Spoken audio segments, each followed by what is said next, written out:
Marley Goes to School by John Grogan. Illustrated by Richard Cowdrey. Published by HarperCollins Publishers. I know that your children are unable to go to school at this time or to daycare.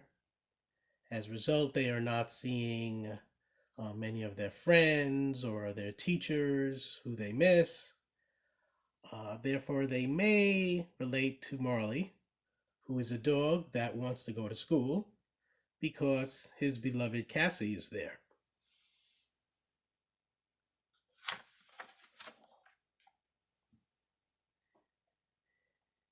It was the first day of school, and Cassie laid out her back-to-school supplies. Pencils? Check. Crayons? Check. Ruler? Check. Paper? Check. Marley was all set for the big day, too.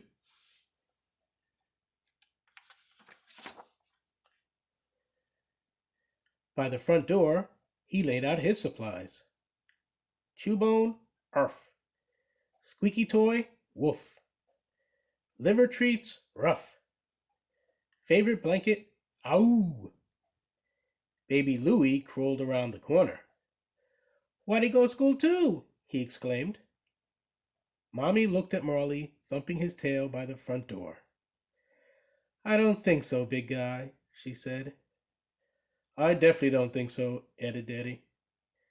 You silly dog, Cassie said, patting Marley on his big blocky head. School's for kids, not dogs.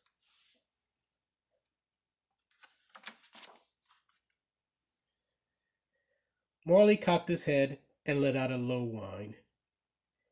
Cassie was his best friend, and he was used to going everywhere she went. To the park, to the playground, to Grandma's house, even to bed.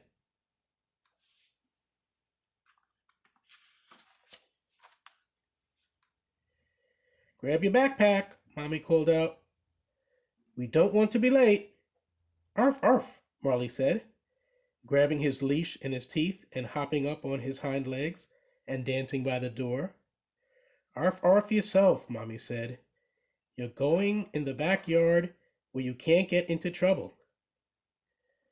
Good idea, said Daddy, and the whole family set off to walk Cassie to school.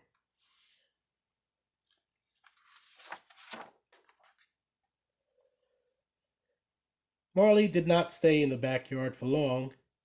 He started to dig, and he dug and dug and dug. And the dirt flew up behind him until it formed a giant pile, a regular Mount McMarley. Up flew Mommy's marigolds, out flopped Daddy's daffodils, away went Cassie's carrot patch. Soon he had cleared a nice cozy tunnel under the backyard fence. With a wiggle and a waggle and a whip-whop of his tail, he belly-crawled to freedom.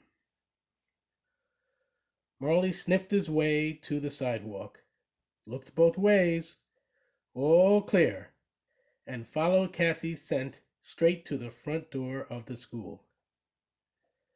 The front door was propped open. They're expecting me, Marley thought, and he walked right in. Down the hallway he trotted, stopping in each room in search of his beloved Cassie.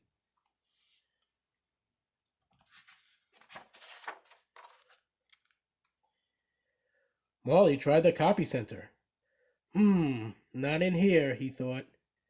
And then he took a moment to leave a calling card.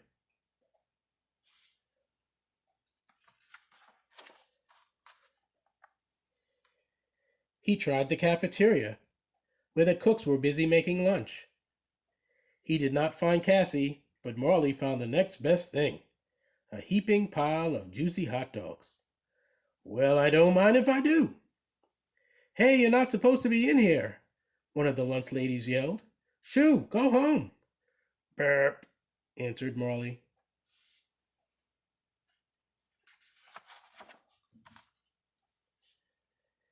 And he trotted over to music class, where the orchestra was warming up.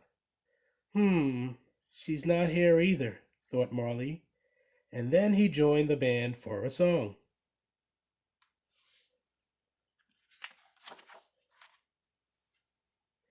In science class, Marley did not find Cassie, but he did find a cage with 10 white mice inside. What are you doing in there?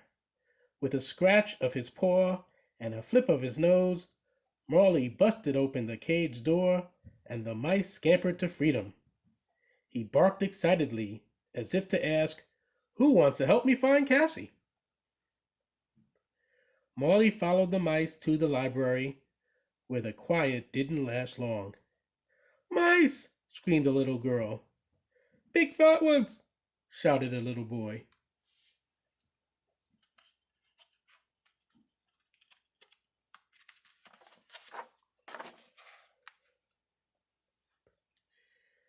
Marley raced to the gymnasium, where he suddenly forgot all about Cassie. When that dog saw a ball, he could think only one thing: catch me if you can. "Hey!" yelled the teacher. "Hey!" yelled the kids. "Come back with our ball!"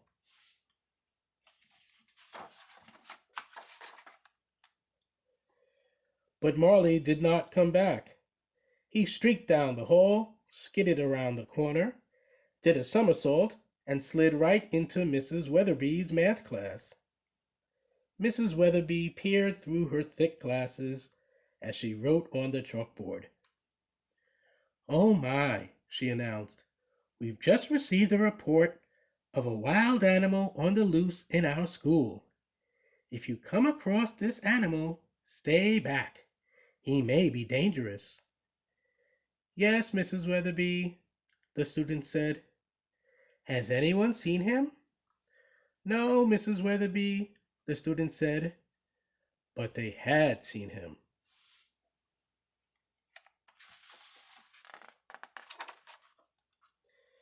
And helped make sure that Mrs. Weatherby would not. When the bell rang, Marley's ears perked up. Outside, he heard the happy shrieks of children playing. There was no sound Marley loved more than the sound of children at play. He headed toward it.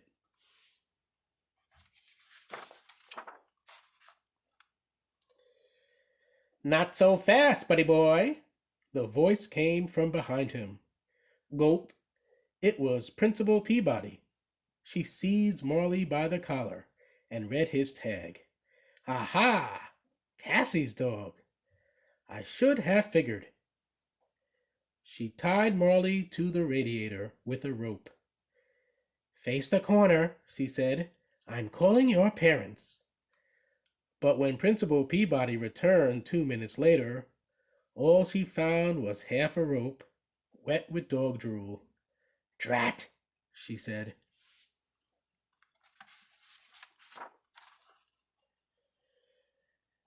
"There he goes!" shouted Vice Principal Tanner. "He's headed to the playground." "I'll head him off!" cried the gym teacher. "I'm on his tail!" declared Mrs. Weatherby, shaking her fist. "Tackle him!" screamed the lunch ladies. The grown-ups chased Marley across the playground. They chased him through the tunnel and over the tires and under the hoops. They chased him up the jungle gym and down the slide. They chased him past the swing set and around the teeter-totter.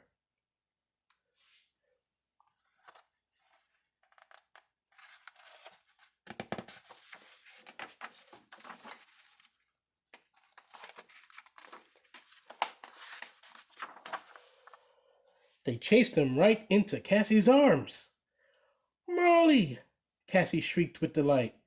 "You did come to school!" "Is that your dog?" Vice Principal Tanner asked. Cassie said. "He looks somewhat familiar." "There you are!" Mommy and Daddy yelled. "Bad dog, Marley!" "Ba-boo-boo-waddy!" Baby Louie said. Now, said Principal Peabody. "All's well that ends well," and Marley was so happy he jumped in the air and gave the principal A big, fat, sloppy kiss right on the lips.